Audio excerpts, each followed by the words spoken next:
Hello and welcome to the 23rd day of our 100-day challenge. Today we are going to continue the third day of our geography challenge. We have taken up the subsections of physical and world geography, and we have given the 10 MCQ topics on which we are going to frame the MCQs. So you can download all these challenges from our website. These 100-day challenges, they are absolutely free, and you can listen to these explanations on our YouTube channel and for the explanations. We have already covered the modern Indian history, polity, and we are midway of this geography sections. Will then take on the art and culture. So for today, the 10 topics are magnetic declination, the definitions regarding magnetic north and geographical north, what are the differences, and then local winds in India, biomass energy prospects, especially in the context of India, El Nino and La Nina, what are the differences, marine ecological zones, there are different zones related to the marine ecology, then lower Earth orbit satellite for the satellites, and geothermal energy, Earth's heat budget, problem of soil salinity, savanna or Sudan type of climate. So in case if you want to revise, you can pause the video, revise, and then we'll continue. We have taken the standard sources, that is GC Leong and NCRT, for framing these questions. So let's move on to start today's challenge. Which of the following is are true about the pre-monsoon shower in Kerala? So pre-monsoon showers are there. They are also known as mango showers, and this phenomena happens in Kerala and Karnataka, as we all know, in the month of June. And let's read the options first. They are a common phenomena in Kerala and Karnataka. Yes, this is true on the western coast. And pre-monsoon showers help in ripening of mango. This option is also correct. This is one of the characteristics. We are also going to discuss different type of uh, these local wind phenomena, which are like Kalbasaki and weather phenomena. So both the options are regarding this pre-monsoon shower, that is mango shower, is true. That it happens in the region of Kerala coast and Karnataka coast, and it helps the mangoes to ripen. So the option would be C. Towards the close of summer season, pre-monsoon showers are common in India, especially in Kerala and Karnataka. So they help in early ripening of mangoes and are often referred to as mango showers. So mango showers are there in Karnataka and Kerala, and then there is cherry blossom. It's a kind of phenomena of the local thunderstorm in which the cherries are blossomed in the state of Karnataka. This also helps the ripening of coffee plants in Karnataka. So should be aware about different purposes of these local wind phenomena and what things that they can provide with us, the opportunities, especially the agriculture. And then there is Kal Basaki in the state of Bengal and Assam. It's also known as Nor'wester. So these were all about the prominent local Indian winds, and we have already taken up the MCQs regarding trade winds, westerlies and easterlies in our previous videos, and about some questions regarding monsoons were also being discussed in the previous videos. So let's move on to question number second. In context of biomass energy, consider the following. So it's about the prospects of biomass and its characteristic. It is a kind of a renewable source of energy. Means it can be utilized. This biomass can be utilized, and as biomass production is almost happening there, so it is in that category. So let's read the options. India has poor potential for biomass energy production. No, actually, climatic conditions and India being a tropical country, so there can be a huge prospect for this biomass energy production. Similar way, the gas, for example, the gobar gas and byproducts of biomass energy plants cannot be further utilized. This option is also incorrect because this biomass energy plant byproducts can be used as manure in the fields. So there is the usability of recyclability of the byproduct of these plants like biomass gas plants. So both the options are not correct. India has a great potential for biomass energy. So the option would be India being a tropical country has tremendous scope for energy generation. So decomposition is high, solar energy is there. So high temperature leads to high decomposition and which will help ultimately in the speeding up of production of biomass. So biomass energy could be used for power generation and thermal heating. As collected afterwards could be used as manure in agriculture. Biomass energy was also highly sustainable, and the reduction in the uses of diesel and furnace oil. We obviously know that if we are going green, so it is ultimately leading to the reduction in these fossil fuels, that is diesel, furnace oil, by adopting the biomass based heaters, resulting in acquiring the clean environment mechanism benefits. So we have already taken up one MCQ regarding the solar energy and nuclear energy as renewable energy prospects, and we have discussed the difference between solar energy as a renewable source of energy and the prospects of nuclear energy and their carbon footprints, if you remember in our previous video. So that was about the biomass energy production. Now let's move on to question number 3. Consider the following statements about El Nino, the phenomena of El Nino and La Nina. So in our previous lecture, we have talked about the phenomena of El Nino and southern oscillation in the southern Pacific Sea. So this is in the continuation of those concepts because they are very popular concepts, and UPSC keeps on framing typical questions on these these kind of phenomena. So El Nino, again the heating up of the uh, sea near Peruvian coast. So it was the phenomena of heating up of the ocean, while La Nina is of cooling down of the sea temperature. Now let's read the options. La Nina episode represents the periods of below average sea temperature. So it is a cooling of that east central equatorial Pacific Sea. And La Nina episode occurs more frequently than El Nino. This option is wrong because El Nino has been observed to be more frequent than La Nina. So options would be only one only, because La Nina is the episode of cooling down of the ocean currents, not the heating up. Heating up is related to the El Nino, the heating up of Peruvian coasts. So the option is La Nina, means the little girl, or in the Spanish. La Nina is also sometimes called El Viso or LT El Nino. So what is happening in El Nino? It is almost anti of the El Nino. That anti happens in La Nina, or simply a cold current. La Nina episode represent period of below average sea surface temperature across the east central equatorial Pacific. Uh, El Nino and La Nina episode typically last for 9 to 12 months. So their duration, their time period of happening is almost 9 to 12 months, whether it is La Nina or El Nino. But some prolonged event may also occur for which can last for years. While their frequency can be quite irregular, this El Nino and La Nina events occur on average every 2 to 7 years. But typically El Nino, as we have discussed, that option was wrong. So El Nino occurs more frequently than La Nina. So you should keep this thing in mind, and it can be helpful in solving the MCQs there in the examination. In context of benthic zone, so this benthic zone is related to the marine ecological zone. This is the lowermost part of the ocean ecology. So let's read the options first.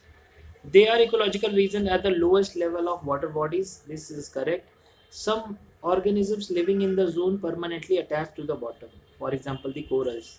So both the options seem correct. So let's move on to read the explanation about this benthic zone, and it can be of any water body, the lowest part of any ecological region of any water body, not only the sea. So benthic zone is an ecological region at the lowest level of the body of water, such as ocean, lake, including the sediment surface. Sedimentary rocks, we have discussed one MCQ regarding sedimentary rock, and in which it was written that sedimentary rocks also contain the fossils of animals and plants. So these benthic zones are high potential zones for formation of those sedimentary rocks, and we have already seen the phenomena of sedimentation in our previous video. So this is sedimentary surface and some surface layers. Organisms living in this zone are called benthons. So that is why it is benthic zone. They generally live in a close relationship with the substrate at bottom, and many of them do not get the direct sunlight, so they use this chemical reactions to get the energies. So they are not directly dependent upon solar energy. Many such organisms are permanently attached to the bottom. So let's move on to the question number 5. Which among the following factors causes the man-made satellite that is in lower Earth orbit to experience a reduction in its altitude. So the reduction in the altitude basically results from the friction in the atmosphere, because there are atmosphere is not upper atmosphere or lower Earth orbit especially has some density of air, and the air causes the friction. So that friction will ultimately slow down the satellite. And so let's analyze the causes, and then there are the causes like tidal variations, because tides, what happens is there is a temporary bulge in the water bodies, so that leads to the difference in the gravitation, effective gravitation on the satellite body.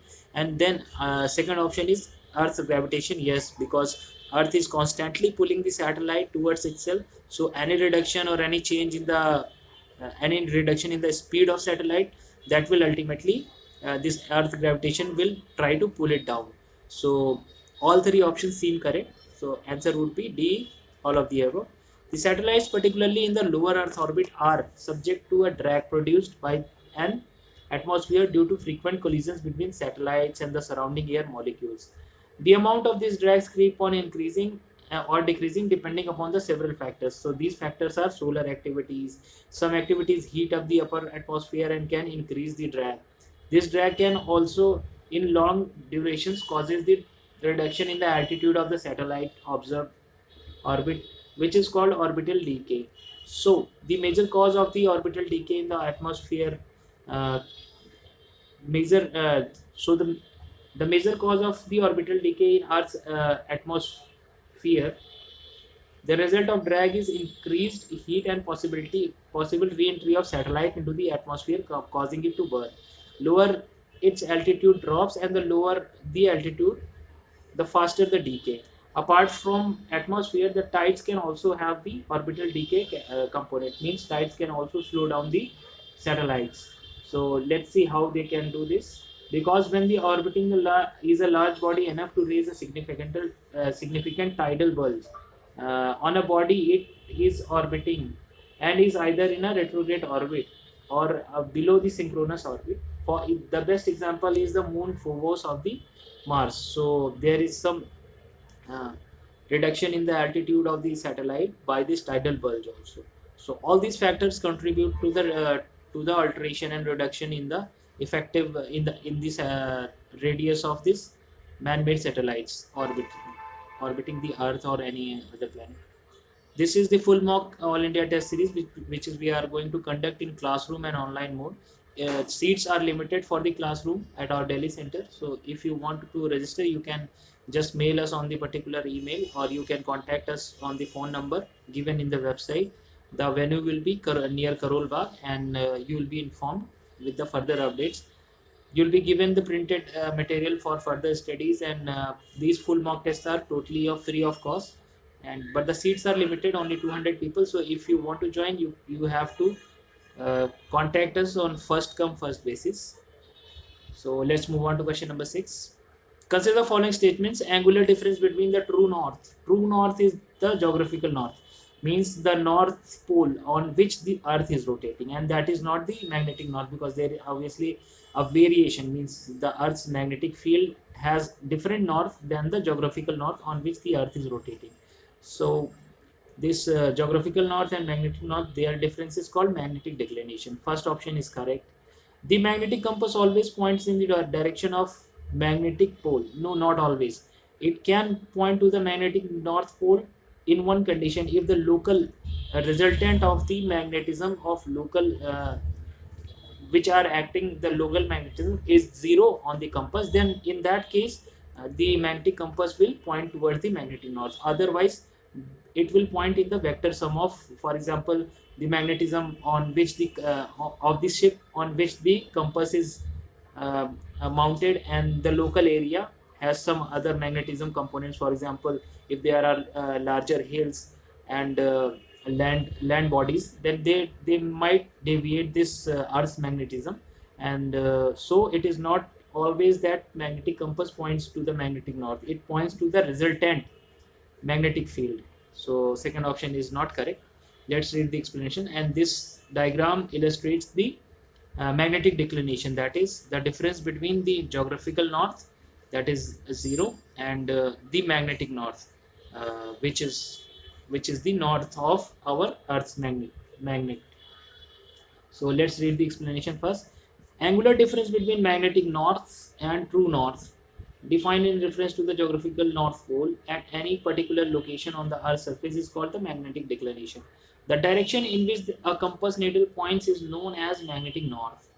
It is not exactly the direction of north magnetic pole, but instead the compass aligns itself to the local magnetic fields, and which varies in the complex manner over the Earth's surface. So those complex manners are the local magnetic variations, as well as the magnetism of that particular, for example, body. For example, if this magnet is mounted on a ship, the ship's hull will have certain little amount of magnetism, and that will result in deflection from the Earth's magnetic direction. Now let's move on to question number 7. Consider the following statement in context of geothermal energy. So again, this is another kind of renewable energy which we are going to discuss. We have already covered the MCQ on biomass energy generation, and India is having a huge potential of biomass energy generation. And there are also hot water sources in different parts of India. And for example, in Ladakh, there's a good potential of generating geothermal energy. Now let's read the options first. It is a clean and renewable form of energy. Yes, because it is clean, because it operates from the temperature difference in the natural wave. So we are tapping these natural sources of hot water sources or the lava of earth. For example, in New Zealand, people utilize the hot lava emanating from the crust of the earth. So they use it for the geothermal energy. So let's read the explanation options. It is a clean and renewable form of energy. This is correct. It can be produced only from hot waters. This is wrong, because it can also be produced from the hot lava emanating from the volcanoes. So second option stands incorrect. Let's read the explanation. Geothermal energy is heat from the earth. It's clean and sustainable. Resources of geothermal energy range from the shallow ground of to hot water, hot rock found in few miles beneath the earth. So anything which has higher temperature, uh, or which can create significant temperature difference, can be used for the geothermal. Thermal means heat, and geo means the earth. So geothermal, anything which is coming from the heat of the earth, and beneath the earth's surface and down even deeper to the extremely high temperatures of molten rock called magma. In common parlance, this geothermal energy is generated and stored in earth, and the technology is about tapping this heat and producing it the electricity. So basically they are going to tap this heat energy, they are going to run the turbines, and those turbines are ultimately going to produce this electricity. So this is called the geothermal uh, electricity. And according to International Geothermal Association, there is an International Geothermal Association, as much as 10,715 megawatts of geothermal energy is online in 24 countries, and the projection is that this would reach around 18,500 2015. So this is a bit old data, but it is relevant, that it shows that there is a high scope of geothermal energy all over the world. The most promising of these in India, this they're talking about the geothermal sources of geothermal energy. So Puga Valley in Ladakh is one of the promising places where there is a possibility of generating geothermal energy. The estimated potential for geothermal energy in India is about 10,000 megawatts. And there are 7 geothermal provinces in India: Himalayas, Sohana, Western Coast, Cambay, Son, Narmada, Tapti, that is known as Sonata, and Godavari and Mahanadi. So these are the areas of high scope of geothermal energy. Let's move on to question number 8. In context of saline soils, so the salinity of soil we are going to cover. Consider the following. Rice can be modified to grow in saline soils. We are going to take up the issue of GM crops and other lectures as well. In the lectures of science podcast series, we have already discussed something about the genetically modified crops. So this option is about rice can be modified to grow in saline waters. Yes, there can be genetical modifications which can make the rice immune from the adverse effects of salinity. And the second option is green revolution can lead to increase in soil salinity. Obviously, we are familiar with this because green revolution led to the increase in the cropping area and increase in the intensity of cropping, which in turn increase the intensity of irrigation, and that increase the salinity and deposit of salt in the upper layer of soil. So both the options seem correct. Uh, the very idea of green revolution, including the name and technology, were borrowed from America. The inputs for green revolution like seeds, chemical fertilizers, pesticides were imported from West. The impact left over half a century was that the half of the country's cultivable lands had become saline. So this was the result of excessive use of fertilizers and irrigations after the advent of green revolution 1960s. With excessive use of chemicals and productivity was coming down drastically. Recently, scientists have successfully used genetically modified crops to improve genetical modification, that is GM, to improve the salt tolerance of rice, often grown on salty soil. So this genetical modification has huge implications regarding different drought resistant seeds that we can also be developed. Then today we learned that rice can be more genetically modified to grow on the saline soils as well. Let's move on to next question. Which among the following method of heat transfer is maximum responsible for heating of the lower layers of atmosphere near the Earth's surface? So basically, this refers to the phenomena of heat budget and how this solar energy is being trapped by the atmosphere of Earth. So what happens is when there is a direct incoming of solar radiation, those sun rays have high energy. High energy means lower wavelength, so atmosphere is not able to tap them, but once they are being reflected by earth, their wavelength increases. So that increase in the wavelength and the the that can be captured by the atmosphere. So atmosphere captures most of the reflected waves or solar waves by the earth. So option would be the earth's reflection. So earth reflection is the maximum the method which is giving the maximum amount of heat, that is by the reflection of earth. So option would be D. Radiation from sun comes to the earth in form of similar smaller wavelengths. So earth being cooler body gives off energy in the form of long wavelengths. So these are then radiated back to the atmosphere. This is long wave radiation. This from the Earth's surface heats the lower layers of atmosphere. So atmosphere conduction occurs at the interface of zones of the contract between the atmosphere and the Earth's surface. However, it is actually the minor method of heat transfer. That is, this conduction is a minor method. What happens actually is a change in the wavelength, that the reflected waves are having a long wave radiation. So let's read this further. However, it is actually a minor method of heat transfer in terms of warming the atmosphere, since it affects only the layers in the air closest to the Earth's surface. This is because Earth air is very poor conductor of heat. When the pockets of air near the surface are heated, they expand in volume, become less dense than the surrounding air. They therefore rise. This vertical transfer of heat through the atmosphere is called convection, and the same type of process by which uh, the heated water circulates in a pan of, so they are giving the example of convection. If you heat water in the pan and it circulates the heat, that is called convection. And the similar way, this atmosphere of earth is heated. The current set the current set into motion by the heating of a fluid, that is liquid or gas, make up the convectional system. So this is the convection of heat in our atmosphere. Most vertical transfer of heat within the atmosphere ocean occurs via convection, and a major cause of this is cloud and perceptions. So this diagram is all about the heat budget, how many percentage. You can download these files, PDF files from our website, how much is being absorbed and reflected and how much is being absorbed by this atmosphere.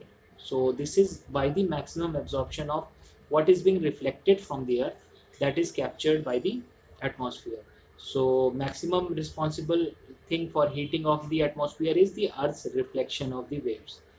So this was the ninth question. Let's move on to the last question. Consider the following statements about savanna type of climate. So savanna or Sudan type of climate. This is not exactly on the equator, but it is on the as we move away from the equators, like in savannas and Sudan.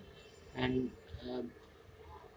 so let's read the options first. It is best developed in Sudan. Yes, this is also called as the Sudan type of climate. So first option is correct. It is typified by tall grass, wild short trees. Yes, this is also typical, and these kind of forests are also found in India. So both the options regarding these are correct.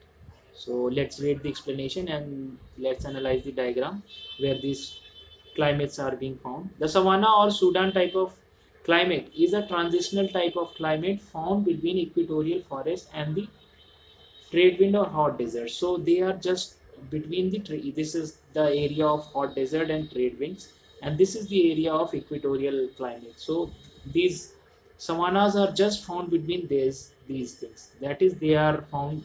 They are also, we can see they are found in Sudan also. That's why Sudan type of climates. So it is confined within the tropics and is best developed in Sudan, where the dry and wet seasons are most distinct. Hence, its name is Sudan climate. The savanna landscape is typified by tall grasses and short trees. The term parkland or bushveld perhaps describes the landscape better. So this savanna type of climate is also having this parkland or bushveld and type of landscapes. Trees grow best toward the equator. Equator has huge tree length, while the savanna types have smaller trees.